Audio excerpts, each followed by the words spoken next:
आप सभी का स्वागत है एनिमे की इस दुनिया में। तो पिछले एपिसोड में हमने देखा था कि कैसे हमारी कहानी का हीरो सोंग अपने साथियों के साथ एक पोर्टल में गया था। फिर वो सभी जरूरत से ज्यादा आगे जाने का डिसाइड करते हैं क्योंकि सभी को पैसों की जरूरत थी। लेकिन वो सभी एक काफी खतरनाक रूम में फंस जाते हैं जहाँ मूर्तियाँ जिंदा हो चुकी थी और उन्हें खत्म भी कर रही थी। अब आगे तो कहानी की शुरुआत होती है और हम देखते हैं कि सभी लोग दो लोगों को अपने सामने मरता देख काफी ज्यादा डर चुके थे, लेकिन उनका लीडर होंग उन्हें ना डरने का कहता है और सभी को बताता है कि अगर वो हिलेंगे नहीं तो वो मूर्ति उनके ऊपर अटैक नहीं करेगी। तभी सोंग देखता है कि जूही ये सब देखकर बेहोश हो गई थी, तो वो उसे उठाने की कोशिश करने लगता है और तभी होंग सोंग के पास आता है और उसे थैंक्स कहता है क्योंकि उसने पहले ही मूर्ति का अटैक देख लिया था और सभी को बैठने को कहा था। अगर सोंग ने ऐसा नहीं किया होता ना तो वो सभी कभी के मारे जा चुके होते। जिस पर सोंग कहता है कि मैंने कोई बहुत बड़ी चीज नहीं की है, मैंने सिर्फ अटैक को पहले से ही सेंस कर लिया था और जो करना सही लगा वही किया। और उसी वक्त सोंग की नजर होंग के एक हाथ पर जाती है जो पिछले अटैक से कट चुका था, पर होंग कहता है कि उसे ज्यादा चिंता करने की जरूरत नहीं है क्योंकि वो ठीक है। आगे बस होंग सोंग को उसके हाथ की पट्टी करने को कहता है जिससे उसका खून बहना रुक सके।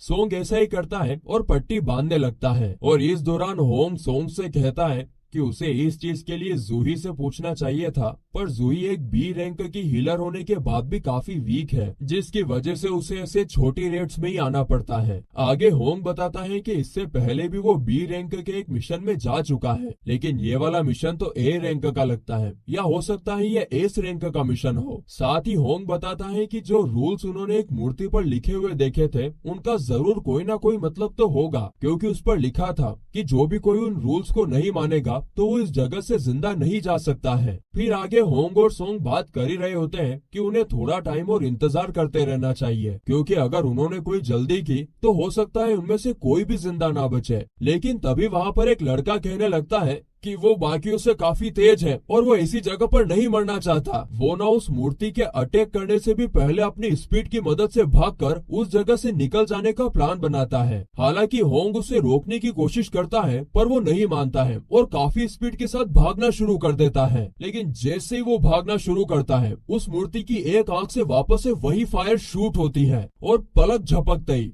वो लड़का मर जाता है। अब ये देखकर तो सभी लोग काफी हैरान और डर जाते हैं और सोंग समझ चुका था कि वो इस जगह पर कभी भी मारे जा सकते हैं, पर सोंग को यहाँ पर ये बात समझ नहीं आ रही थी कि अगर वो चीज उन्हें यहीं पर मार सकती है तो वो उन्हें मारकर खत्म क्यों नहीं कर देती। और ऐसा सोचने पर सोंग को थोड़ा थोड़ा समझ में आता है कि ये ना उन मैजिकल बीस्ट से अलग है जो ह्यूमंस पर बस अटैक करना जानते हैं। और तभी अचानक से सोंग के दिमाग की बत्ती चलती है और वो होंग से फर्स्ट रूल पूछता है, जिस पर होंग बताता है कि गॉड की पूजा करना, उनके सामने झुकना। तो सोंग कहता है कि दोस्तों इस जगह के अपने कुछ रूल्स हैं और अगर वो रूल्स को मानते हैं तो उन्हें कुछ भी नहीं होगा। तभी सोंग धीरे धीरे खड़ा होने लगता है। ये देखकर होंग उसे रोकने की कोशिश करता है, पर सोंग कहता है कि शायद उसने कुछ पता लगा लिया है। सोंग के उठते ही वो बड़ी मूर्ति उसके ऊपर अटैक करने वाली होती है, पर इससे पहले ही सोंग नीचे झुक जाता है और वो मूर्ति अटैक नहीं करती है। सोंग को समझ आ जाता है और वो सभी को झुककर अपने घुटनों पर बैठने को कहता है और कहता है कि इससे उन्हें कुछ भी नहीं होगा।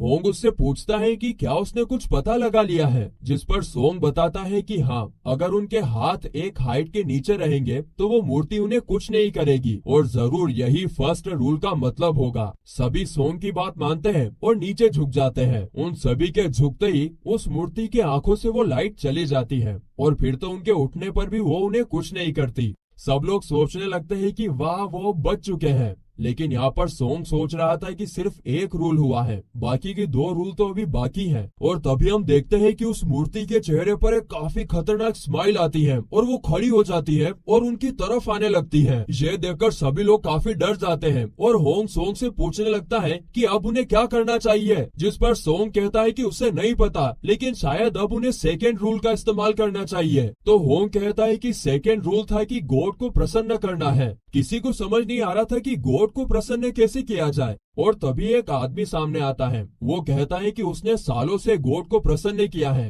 तो वो इस काम को करेगा। और फिर वो आगे जाकर मूर्ति के सामने जाकर बैठ जाता है और गॉड को प्रसन्न करने की प्रोसेस शुरू करता है। यहाँ पर वो गॉड को प्रसन्न करने की प्रेयर को गा रहा था, लेकिन सब लोग देखते हैं कि उससे कुछ नहीं हो रहा था और जल्द ही वो मूर्ति उस आदमी को कुचल देती है। साथ ही में वो मूर्ति धीरे धीरे आगे बढ़ती जा रही थी और उसके पैर के नीचे जो कोई भी आ रहा था वो उसे कुचलती जा रही थी। सभी लोग उससे दूर भागने लगते हैं और पार्क यहाँ पर भागते भागते सोच रहा था कि वो यहाँ पर नहीं मर सकता है, क्योंकि बाहर उसकी बीवी और उसका नया बच्चा उसका इंतजार कर रहे होंगे। और इसीलिए पार्क डरते डरते एक दूसरी मूर्ति के आगे जाकर खड़ा हो जाता है और सोचता है कि वो यहाँ पर सेफ है, लेकिन ऐसा होता नहीं है और वो पीछे वाली मूर्ति पार्क को बीच में से काट देती है। किसी को समझ नहीं आ रहा था कि अब उन्हें क्या करना चाहिए। और यहीं पर सोंग भी भागते भागते सोच रहा होता है कि सेकेंड रूल का असली मतलब क्या हो सकता है। तभी सोंग देखने लगता है कि आगे जितनी भी मूर्ति है जो उनके ऊपर अटैक कर रही थी, उनके पास कोई ना कोई हथियार है। और तभी सोंग की नजर एक बिना हथियार वाली मूर्ति पर जाती है और उसके पास हथियार की बजाय एक म्यूजिकल इंस्ट्रूमेंट होता है। और तभी सोंग होंग को उस मूर्ति के पास खड़े होने का कहता है और यहाँ पर होंग भी अपनी जान खतरे में डालकर उस मूर्ति के सामने खड़ा हो जाता है। और फिर वो मूर्ति होंग पर अटैक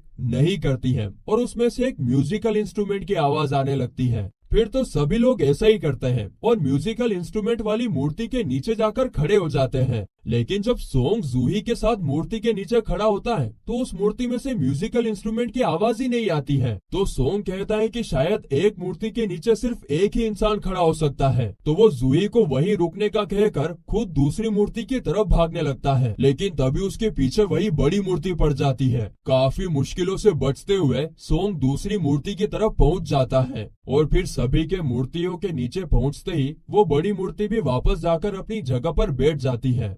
जूही रोती हुई सोंग के पास आ जाती है और वो देखती है कि सोंग का एक पैर पिछले अटैक से कटकर नीचे गिर गया है। फिर कुछ देर के लिए सब कुछ शांत होता है, लेकिन अब तीसरा लेवल तो बचा हुआ है। और तभी हम देखते हैं कि उस बड़ी मूर्ति का हाथ ऊपर उठता है और सामने एक स्टेज आ जाता है, जिस पर सोंग बताता है कि थर्ड रूल है गॉड पर बिलीव करना और शायद अब उन्हें किसी की बलि देनी होगी। यह सुनकर सभी लोग एक दूसरे की तरफ देखने लगते हैं। तभी होंग आगे आता है और कहता है कि वो उनका लीडर है तो उसे ही इसकी रिस्पॉन्सिबिलिटी भी लेनी होगी। फिर होंग सर्कल में चला जाता है और उसके जाते ही वहाँ पर एक आग जलने लगती है। सोंग ये देखकर दो लोगों से उसे भी वहाँ ले जाने के लिए कहता है, क्योंकि हो सकता है कि पास से वो कुछ बता सके। जैसे ही वो तीनों भी सर्कल के अंदर जाते हैं तो वहाँ पर और आग के गोले जलने लग जाते हैं। अभी तो सोंग को यहाँ पर कुछ समझ नहीं आ रहा था कि यहाँ पर क्या हो रहा है। आगे सोंग होंग से पूछता है कि क्या वो यहीं पर रुककर उनकी मदद के लिए लोगों का आने का इंतजार नहीं कर सकते, जिस पर होंग बताता है कि बिल्कुल भी नहीं। उन्हें बचाने के लिए 7 दिन से पहले कोई नहीं आने वाला है, क्योंकि जब 7 दिन बाद गेट पूरी तरीके से खुल जाएगा और बीस्ट इंसानों की दुनिया में जाने लगेंगे, तभी उन्हें उनके यहाँ होने की खबर मिल सकती है। और किसी को पता नहीं कि इतने लंबे टाइम में उनके साथ यहाँ पर क्या हो सकता है।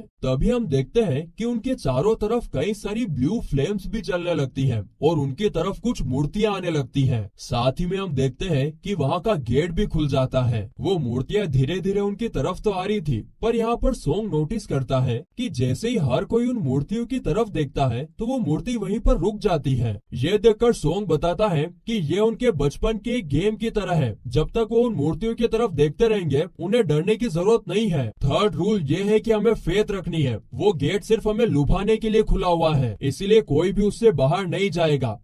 देखो ये ब्लू फ्लेम्स मुझे लगता है एक टाइमर की तरह चल रही है। जैसे ये खत्म होगी गेट अपने आप खुल जाएगा। लेकिन तभी एक लड़का जिसने सोंग को पकड़ा हुआ था वो फेथ बरकरार नहीं रख पाता है और गेट से भाग जाता है और उसके जाते से ही गेट थोड़ा सा बंद हो जाता है और साथ ही एक रेड फ्लेम भी बुझ जाती है। तभी जिस दूसरे आदमी ने सोंग को पकड़कर रखा हुआ था वो भी भाग जाता है और उसके जाने से भी एक और रेड फ्लेम बुझ जाती है और गेट थोड़ा सा और बंद हो जाता है। ये देखकर सोंग और किसी को बाहर ना जाने का कहता है कि आप सभी लोग फेथ रखो, क्योंकि अगर अब कोई गया तो वो मूर्तियां उनसे ज्यादा हो जाएगी और एक आदमी एक बार में 2 मूर्तियों की आंखों में नहीं देख सकता और वो उन्हें मार देगी। लेकिन यहाँ पर एक और बंदा जिसका नाम किम होता है वो कहता है माफ करना दोस्त, बाहर उसकी फैमिली उसका इंतजार कर रही है और इसीलिए वो यहाँ पर नहीं रुक सकता। वो भी भाग जाता है। इसके बाद तो सभी मूर्तियां उनकी तरफ आने लगती हैं। ये देखकर सोंग, होंग और जूही को जाने का कहता है, क्योंकि जब तक कोई एक यहाँ पर रुका रहेगा वो गेट ओपन रहेगा। जूही यहाँ पर सोंग को इसे अकेला छोड़कर जाने के लिए मना करती है, पर तभी सोंग उससे कहता है कि नहीं, तुम बाहर जाओ, और वो उसे अपना एक क्रिस्टल दे देता है और वापस बाहर आकर उसके पैसे लेने का कहता है। जूही सोंग पर चिल्लाने लगती है, पर होंग उसे पीछे से बेहोश कर देता है और बाहर लेकर चला जाता है। अब यहाँ पर सोंग अकेला ही बचा हुआ था और सभी मूर्तियां उसके पास भी आ जाती हैं। इतनी बड़ी बड़ी और इतनी सारी मूर्तियों को देखने के बावजूद भी सोंग अपनी स्वॉर्ड उठा लेता है और फाइट करने का डिसाइड करता है, जिसके बाद वो सभी मूर्तियां बड़ी बेरहमी से बहुत ही खतरनाक तरीके से सोंग पर अटैक करने लगती हैं। सोंग उनका कोई भी अटैक नहीं रोक पा रहा था और तभी एक मूर्ति सोंग के उस हाथ को भी काट देती है जिसमें उसने स्वॉर्ड को पकड़ रखा था। सोंग बहुत ही बुरी तरीके से घायल और पूरा खूनम खून हो चुका था। फिर सोंग को वो मूर्तियां उस गोल से स्टेज के बीच में ही गिरा देती है और वहाँ पर पड़ा पड़ा सोंग सोच रहा था कि उसे भी जिंदा रहना है, उसे भी अपनी फैमिली के पास वापस जाना है। यहाँ से जिन भी लोगों ने सिर्फ अपने बारे में सोचा और यहाँ से भाग गए, उनकी जान बच गई। मैं जो यहाँ पर सबके बारे में सोचता रहा, अब मेरी ही जान जाने वाली है। इस दुनिया में ना हमेशा सिर्फ ऐसा ही होता है, जो सेल्फिश रहता है वही जिंदा रहता है। और तभी एक मूर्ति सोंग पर अटैक करने के लिए तैयार थी। सोंग यहाँ पर जीना चाहता था, लेकिन वो मूर्ति अपनी स्वॉर्ड चला देती है और फिर जो आखिरी ब्लू फ्लेम बची थी वो भी बुझ जाती है।